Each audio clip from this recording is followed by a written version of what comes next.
നമസ്കാരം. BMC news live കൊച്ചിയിലേക്ക് സ്വാഗതം. വാർത്തകൾ വായിക്കുന്നത് അഞ്ജിത പീറ്റർ.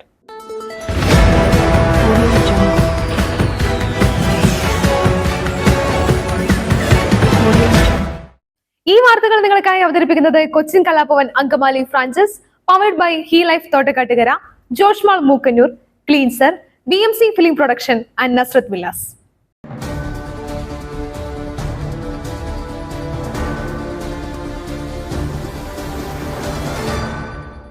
കോൺഗ്രസിന്റെ പാർലമെന്ററി പാർട്ടി യോഗം ഇന്ന്.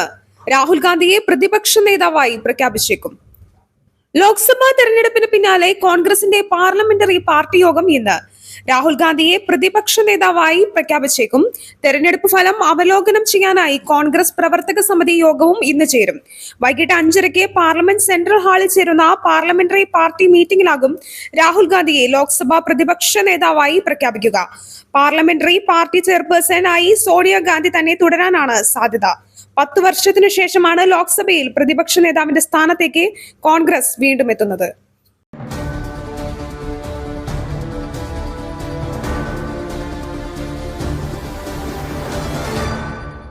മോദിയുടെ 3-ാം ഊഴം സത്യപ്രതിജ്ഞയ്ക്ക് ഒരുങ്ങി രാജ്യം.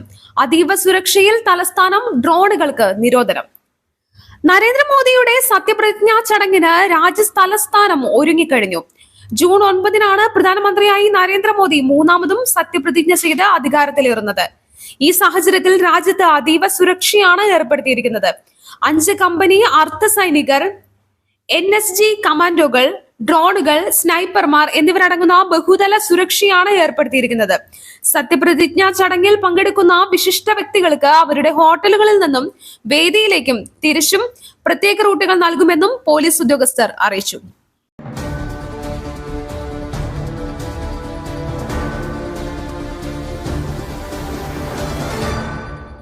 KSEBയുടെ ക്രൂരത. ഒറ്റമുറി വീടിന്റെ വൈദ്യുതി ബന്ധം വിച്ഛേദിച്ചു. 1.5 ലക്ഷം രൂപ കുടിശ്ശികയെന്ന് വിശദീകരണം. ഇടുക്കി ഉപ്പുതറയിൽ വയോധികയുടെ ഒറ്റമുറി വീടിന്റെ വൈദ്യുതി ബന്ധം വിച്ഛേദിച്ച് KSEB. 1.5 ലക്ഷം രൂപ കുടിശ്ശിക അടയ്ക്കാൻ ഉണ്ടെന്ന് കാട്ടി നോട്ടീസ് അയച്ചതിന് പിന്നാലെയാണ് KSEBയുടെ ഇരുട്ടടി. എന്നാൽ വൈദ്യുതി ബില്ലിൽ കുടിശ്ശിക വരുത്തിയിട്ടില്ലെന്നാണ് വട്ടപ്പതാൽ സ്വദേശി അന്നമ്മ പറയുന്നത്. കഴിഞ്ഞ മെയ് 15-നാണ് 49,710 രൂപയുടെ വൈദ്യുതി കുടിശ്ശിക ബില്ലിൽ ഉണ്ടെന്ന് കാട്ടി KSEB പിരമിഡ് സെഷൻ ഓഫീസിൽ നിന്നും അന്നമ്മയ്ക്ക് നോട്ടീസ് ലഭിക്കുന്നത്.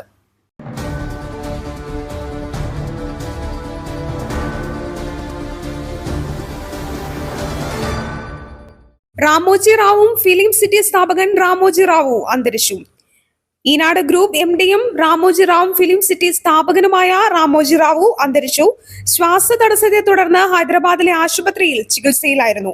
ലോകത്തിലെ ഏറ്റവും വലിയ ചലച്ചിത്ര നിർമ്മാണ കേന്ദ്രമായ രാമോജി ഫിലിം സിറ്റി 1983-ൽ സ്ഥാപിതമായ ചലച്ചിത്ര നിർമ്മാണ കമ്പനിയായ ഉഷ കിരൺ മൂവീസ് എന്നിവയുടെ ഉടമസ്ഥതയിലുള്ള രാമോജി ഗ്രൂപ്പിന്റെ തലവനാണ് രാമോജി റാവു. 4 ഫിലിം ഫെയർ അവാർഡുകളും ദേശീയ ചലച്ചിത്ര അവാർഡും നേടിയിട്ടുണ്ട്. വിദ്യാഭ്യാസ, പത്രപ്രവർത്തകൻ, മാധ്യമ സംരംഭകൻ എന്നീ നിലകളിൽ വ്യക്തിമുദ്ര പതിപ്പിച്ച വ്യക്തിയാണ് അദ്ദേഹം. 2016-ൽ ഏറ്റവും ഉയർന്ന 2ാമത്തെ സിവിലിയൻ ബഹുമതിയായ പത്മവിഭൂഷൺ നൽകി രാജ്യം അദ്ദേഹത്തെ ആദരിച്ചു.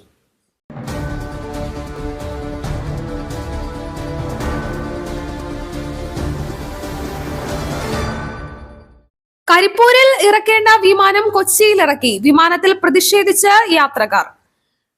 കരിപ്പൂരിൽ ഇറക്കേണ്ട വിമാനം കൊച്ചിയിൽ ഇറക്കി. ദുബായിൽ നിന്ന് പുലർച്ചെ കരിപ്പൂരിൽ എത്തിയ വിമാനമാണ് കാലാവസ്ഥ മോശമായതിനെ തുടർന്ന് കൊച്ചിയിൽ ഇറക്കിയത്. പുലർച്ചെ 2:15-ന് എത്തിയ എയർ ഇന്ത്യ എക്സ്പ്രസ് വിമാനത്തിൽ യാത്രക്കാർ ഇപ്പോഴും തുടരുകയാണ്. വിമാനത്തിൽ തിരികെ കോഴിക്കോട് എത്തണമെന്നാണ് യാത്രക്കാരുടെ ആവശ്യം. വിമാനത്താവളത്തിലേക്ക് പോകണമെന്ന് വിമാന ജീവനക്കാർ യാത്രക്കാരോട് ആവശ്യപ്പെട്ടു. വിമാനത്തിൽ നിന്ന് ഇറങ്ങില്ല എന്ന നിലപാടിലാണ് യാത്രക്കാർ. അതേസമയം ദോഹയിലേക്കുള്ള വിമാനം വൈകിയതിനെ തുടർന്ന് കരിപ്പൂർ വിമാനത്താവളത്തിൽ പ്രതിഷേധം നടക്കുകയാണ്. ദോഹയിലേക്കുള്ള എയർ ഇന്ത്യ എക്സ്പ്രസ് വിമാനമാണ് വൈകുന്നത്. രാവിലെ 9:35-ന് പുറപ്പെടേണ്ട വിമാനമാണിത്.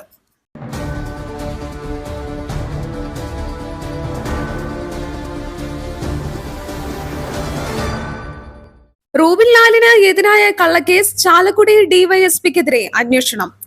24 അതിരപ്പള്ളി റിപ്പോർട്ട്. റൂബിൻ ലാലിനെതിരായ കള്ളക്കേസിൽ ചാലക്കുടി ഡിവൈഎസ്പിക്കെതിരെ അന്വേഷണം. ഡിവൈഎസ്പി ആർ അശോകനോട് IG കെ സേതുരാമൻ വിശദീകരണം തേടി.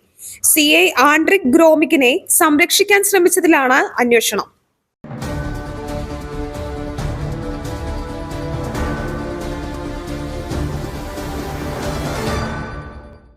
രാജ്യസഭാ സീറ്റിന്റെ കാര്യത്തിൽ വിട്ടുവീഴ്ചയില്ല. CPIക്ക് അവകാശപ്പെട്ട സീറ്റ്. കടുത്ത നിലപാടുമായി CPI. രാജ്യസഭാ സീറ്റ് ചർച്ചയിൽ കടുത്ത നിലപാടുമായി CPI. രാജ്യസഭാ സീറ്റിന്റെ കാര്യത്തിൽ വിട്ടുവീഴ്ചയില്ലെന്നും സീറ്റ് ഒരു കാരണവശാലും വിട്ടുതരില്ലെന്നും CPI വ്യക്തമാക്കി. പാർട്ടിക്ക് അർഹമായ സീറ്റാണെന്ന് CPI സംസ്ഥാന സെക്രട്ടറി ബിനോയ് വിശ്വം പറഞ്ഞു. രാജ്യസഭാ സീറ്റ് സംബന്ധിച്ച് LDFൽ ധാരണ ആയില്ലെന്നും ആശയപരമായ ഒരു ചർച്ച പൂർത്തിയായി എന്നും ബിനോയ് വിശ്വം കൂട്ടിച്ചേർത്തു. സീറ്റ് കിട്ടിയേ മതിയാകൂ. കേരള കോൺഗ്രസിന്റെ കാര്യം തനിക്ക് അറിയില്ലെന്നും ബിനോയ് വിശ്വം മാധ്യമങ്ങളോട് പ്രതികരിച്ചു.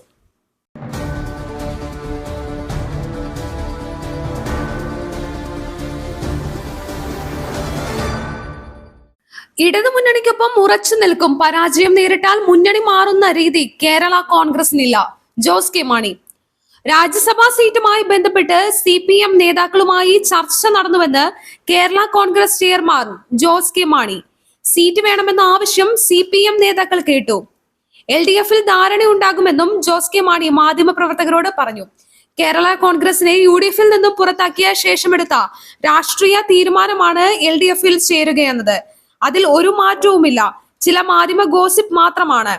ജയപരാജയങ്ങൾ വരും. അതനുസരിച്ച് മുന്നണി മാറാൻ കഴിയുമോ എന്നും ജോസ് കെ മാണി ചോദിച്ചു.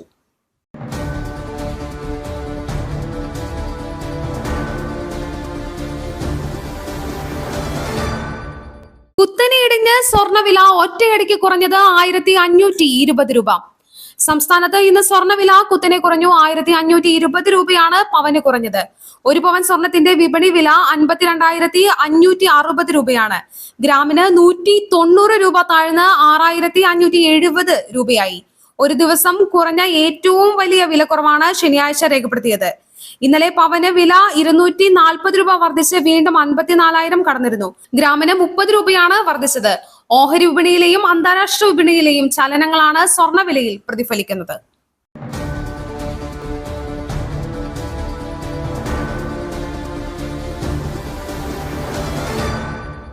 മറ്റൊരു വാർത്തയുമായി കണ്ടുമുട്ടുന്നതുവരെ നന്ദി, നമസ്കാരം.